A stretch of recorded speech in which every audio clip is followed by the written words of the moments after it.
It can be challenging for a data model to handle various roles for a single dimension. So, analysts deploy the use relationship function in their calculations to configure role-playing dimensions.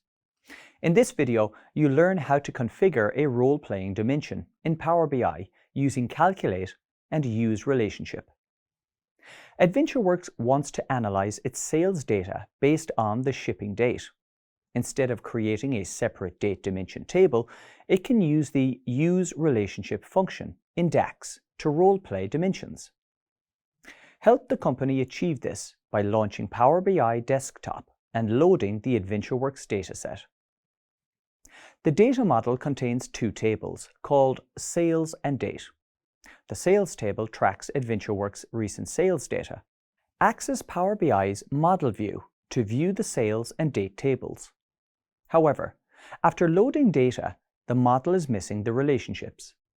You can establish the relationships between the Sales and Date table in the model view of Power BI. Select and drag the order date column from the Sales table to the Date table. This is the active relationship between these two tables. Next, select and drag the shipping date field from the Sales table to the Date column of the Date table.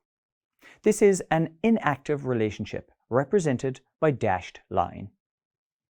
You can validate the relationship by selecting the connector line between the tables and double-clicking.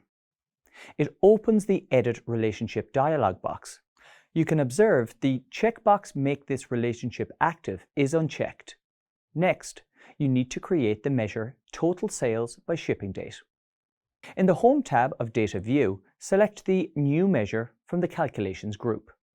This opens the DAX formula bar. Write DAX code in the formula bar that uses Use Relationship function to create a custom relationship between the Date column of the Date table and the Shipping Date column from the Sales table. Press Enter to execute the code. A new Total Sales by Shipping Date measure appears under the Sales table in the Data pane on the right-hand side of the Power BI interface. You can use this new measure in any report or visualization to analyze monthly sales data based on the shipping date. You should now be familiar with the process for configuring a role-playing dimension in Power BI using Calculate and Use Relationship.